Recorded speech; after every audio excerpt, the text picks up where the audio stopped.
Nagkamit ng world record title ang isang lalaki sa Colorado, US matapos nitong magpatato sa hugis ng mga mata sa kanyang katawan na umabot na sa bilang na 100.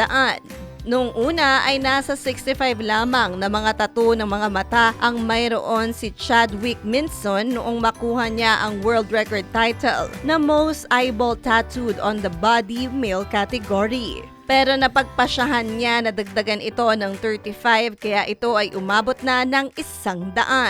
Ang mga disenyo ng tattoo ni Minson ay naglalaman ng mga mata ng tao, iba't ibang mga hayop, abstract designs at sinaunang disenyo. Naniniwala naman si Minson na ang mga tattoo ng mga mata sa kanyang katawan ay simbolo ng proteksyon laban sa mga masasamang espiritu.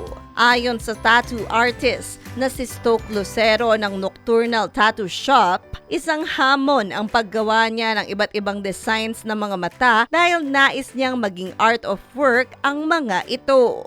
Hi! Ito po si DJ Claire ng radyo natin Nationwide.